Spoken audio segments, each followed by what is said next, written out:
Welcome to the To Be the Church podcast, where we explore what it looks like to truly be the church in today's culture. I'm Tyler. This is Ben. And first, before we get started today, I want to give a shout out to maybe my favorite TBTC listener. Okay. His name's Orion, and he's 2 years old. Okay. And legitimately, he asks for the To Be the Church podcast. Really? And so every time he comes up to me, he's like this outgoing little 2-year-old in our church. He comes up to me and he goes, ba ba ba ba ba ba ba ba, and his mom is saying that he's doing the intro to the podcast. That's funny. Wow. And so Orion, hey buddy, glad you're watching today. Ben, Yes, sir. school looks a little different for you. Yep. I'm not in school anymore. For your children, I mean, Okay. than in the past. Mm-hmm. You and Andrea decided that you were going to homeschool your kids this year. Mm-hmm. And so as, you know, we've talked about it on this podcast a lot, that it's kind of up to parents year by year to make decisions for their family. And I think that, you know, one of the things Andrew said either on this podcast or maybe just to me personally a long time ago was like, hey, just take it year by year, kid by kid. Yeah. And that was liberating because it was like, okay, I don't need to make an 18-year decision right now for everything that's going on in life. But you have 3 kids, 2 of them are school age, one's like kind of preschool age. And as you and Andrea are talking through maybe curriculum choices or how they're going to spend the day, what drives that? Like, what drives the decisions on like how to spend the day, if that makes sense? Like, is it like, is it state requirements? Is it like what you want to instill in the kids? Like, and I know you're kind of new to it, so maybe this is fresh, but it'd be good to have my wife address this. She's been really taking the deep dive as she's prepared for this year. But yeah, I think as far as like curriculum goes, we want them to learn all the things that are kind of just standard traditional things like math and history and science and those things. What's cool about what we're doing, though, is we're able then to teach all of those subjects from a Christian worldview, which is pretty neat. Like, I've participated in a few of the kids' like history assignments, and the book they're using that's telling the history of the United States is from a Christian worldview. And so there's scripture and bringing God and what he's doing in the world into it, which is, I think, really cool. And, you know, what's really neat is that they're able to get their work done just in a couple of hours and then play. And I think that's super important to their development, is, you know, using their imaginations, playing outside, playing with each other, building, being creative.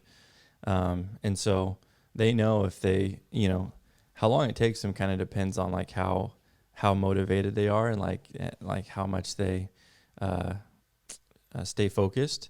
But once they're done, I mean, they can play and do different things. And so that's a big thing, is they don't need to be necessarily learning from books all day. They can learn in other ways. So that's been cool.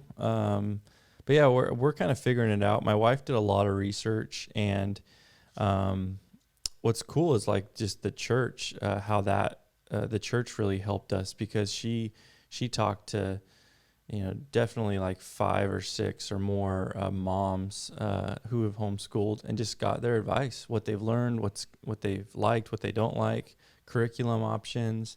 And so she was able to kind of take all of that and synthesize it and like come up with a plan for our kids. But yeah, we're taking it year by year. We don't know if we'll do this forever. Yeah, we've considered, our kids had a good experience in public school the last couple of years. We'd consider private school, but yeah, I don't know. We'll see what happens year to year. Nice. Well, recently, it might have been last week, I don't remember, but we had an episode about COVID and like a Martin Luther quote from the time of the bubonic plague. We talked through that, and so we had a follow-up question on that. So let's dive into that. Yeah. So question asker says, "Hi, I just listened to the Martin Luther COVID podcast. Pastor Andrew made a comment about doing your research. There is a lot of buzz about that in our culture today, but I think that the average person doesn't know how to really research, other than Google or news services. You did touch on the concept of feeding our existing views, which I think is so prevalent in today's culture. Do you have thoughts or advice on how to learn more about something by testing out reputable sources? How can you tell that they're reputable? and how to research in a way that provides balanced information. This may mean hearing opposing views so that we can make our own informed decisions. Of course, what we read and research must be balanced with what Scripture teaches as well. I think we've lost an element of thinking for ourselves. We live in a state of information overload, and it's very hard to know who or what to listen to and trust.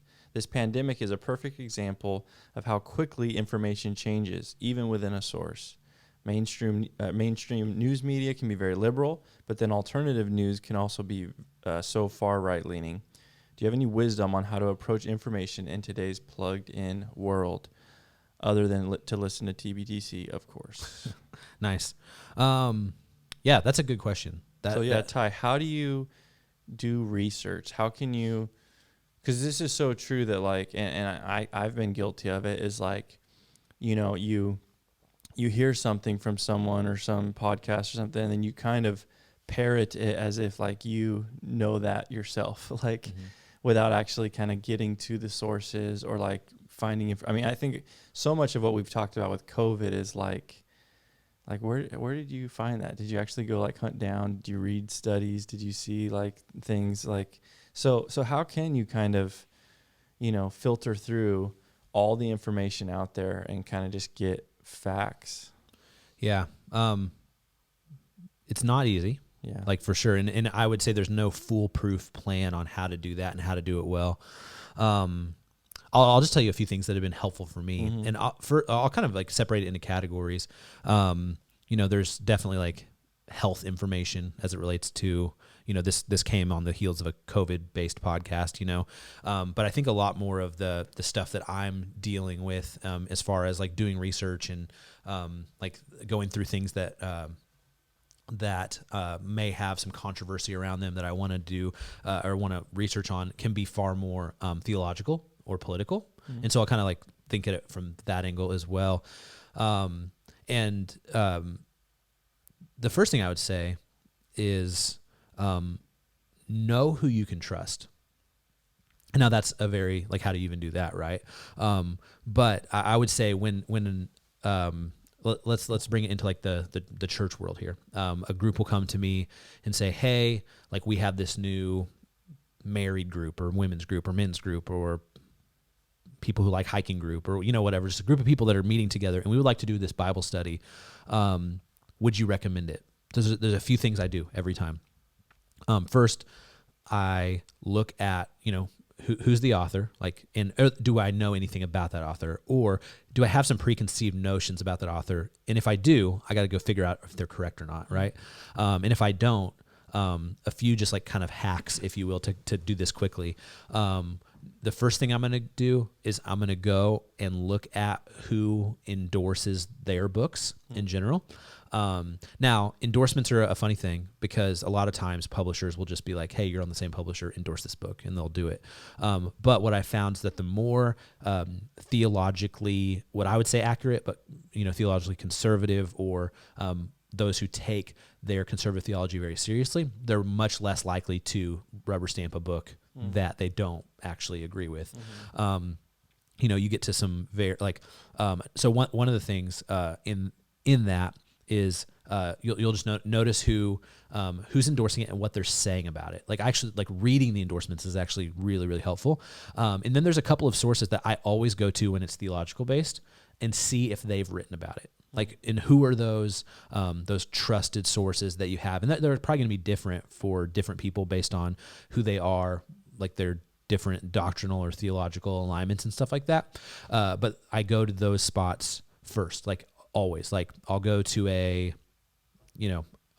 Desiring God or a Gospel Coalition or whatever and see like what have they written about this or about this author and stuff like that. Now, another resource that has just been extremely helpful to me in this whole conversation, more at a philosophical level, is Brett McCracken's book, The Wisdom Pyramid. So we actually interviewed Brett on this show this summer when we were doing our book series, but it's extremely helpful, framework to put something in, to know, like as the question asker says here, research must be balanced with what Scripture teaches, right? And so in this wisdom pyramid, Brett McCracken says it all starts with that bottom layer of the Bible. And the wisdom pyramid is a play off of the food guy pyramid that came out in the 90s. And so it's not that like you spend more time in scripture than in any other of the lanes. It's not that like, oh, I was on Twitter for 43 minutes, better read my Bible for 44. It's not that. It's that everything you're reading is through the lens of scripture first. And so that bottom layer is scripture. The second layer is the church. And so everything above filters through scripture. I think a lot of people get it backwards and start like saying, this is what I believe or what I want to believe. How can I make scripture say that? Rather than saying from the other direction, what does scripture say? And then from there, scripture to the church. And then his next layer is natural beauty. Like, what did God actually create? And then from there, it is books and created books, and then created art above that, which I would consider articles, music, movies, stuff like that. And then at the top of that pyramid is social media. And so again, everything should filter through those areas. And now we can come to a bit of a problem in this, in that like I said, I have the people that I trust. And I think it's important to distinguish, what do you trust them on? So there are certain people I go to for like theological, on theology, we're going to agree on most things. There's certain people I go to for politics. I'm going to agree with them on most things. And I think it is important to have those distinctions too, to know, like, I'm interested very much so in what the theology guys say about politics, because we share theology, right? And I'm interested in what they're saying about what they believe about COVID restrictions and all that stuff. I think that's a big deal. But I've been talking a lot. Jump in. No, I think that's all really good. I don't think we necessarily need to feel bad for having kind of our favorite, sources to go to, as if that means we're not like listening to everybody. Like, I think over time you find people, like you said, who you normally agree with, and so that's kind of the main diet for where you get your information, while also being mindful of other sources and what other people are saying.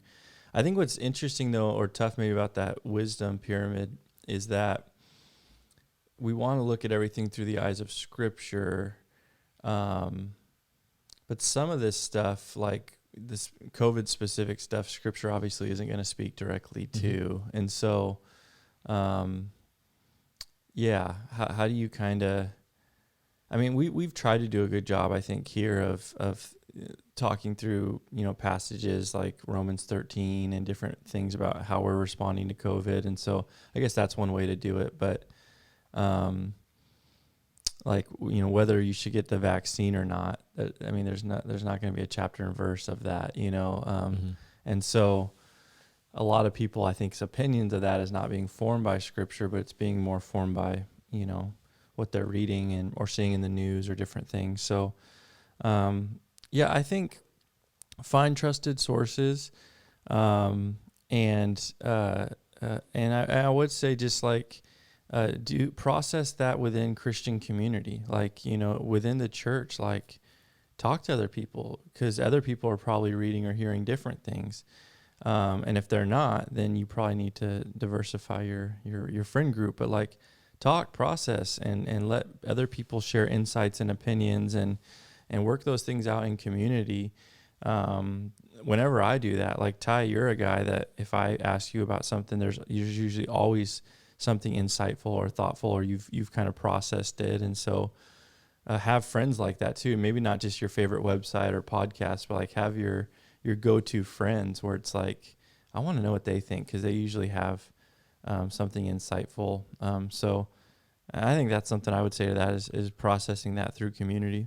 Yeah, that's a good point. I think that, when you can put a face to the other side of the argument, it's really helpful. Like, I think one of the things we've lost is the ability to disagree well, in our culture today.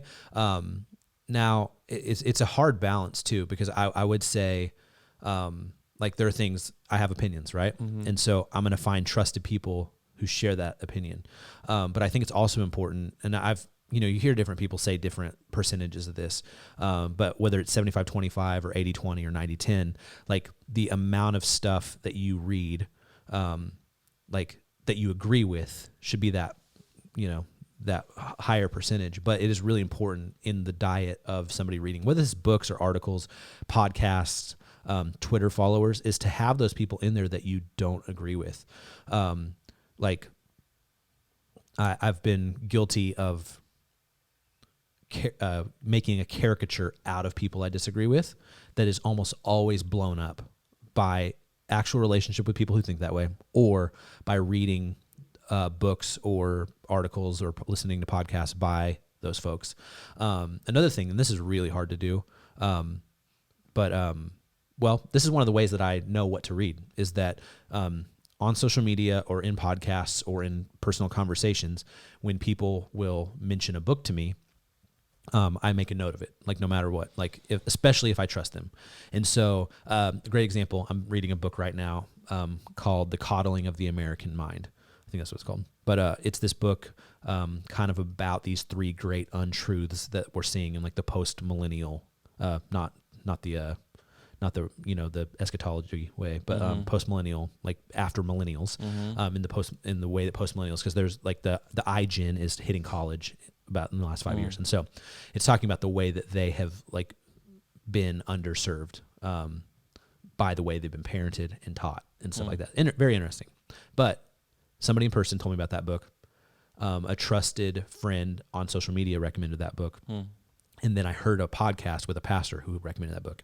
And pretty much anytime like three people recommend a book and it's like, I'll buy it and figure it out. And like in chapter 4, I was like, oh, this book is written from the perspective of the right politically. And then chapter 5, I was like, wait, they just like went the other direction and like, like made the right look really bad politically in chapter 5. And so like anytime I can, like if a source is trusted by people but you don't know what side of the aisle they land on politically, it's really helpful. Like I've been able to read this book without that bias or without that like, it's coming at it from this angle. And the authors have done a really good job too, because I'm second guessing where it's coming from, but it's all very helpful information. So anytime you can do that, like I think that's really helpful. And I would say even with theology, like you shouldn't have a steady diet of reading like heresy, but as far as like kind of second and third tier issues, things that you want to be challenged on and grow in, like you should read. If you're a continuationist, you believe the gifts are still for today, you should read the new book that comes out that's about cessationism and why it says the gifts aren't, just to like, be challenged. And because that was actually the biggest thing I took out of seminary is since I grew up in the church, I kind of had a lot of convictions, but they were kind of just based on what I had grown up learning.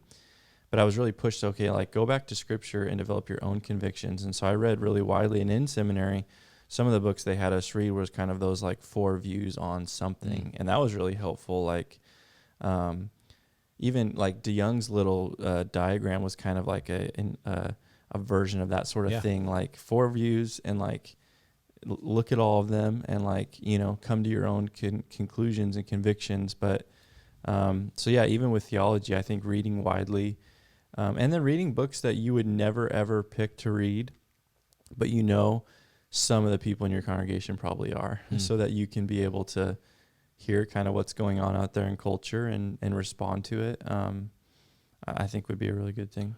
Yeah, that's good. Another thing is that anytime you can hear, this is just, talking about seminary made me think of this. Gary Breshears is a professor at Western Seminary, and like one of the things he's kind of like known for is like, I don't want to say like not making it clear what he believes. Like in 1 minute he'll argue from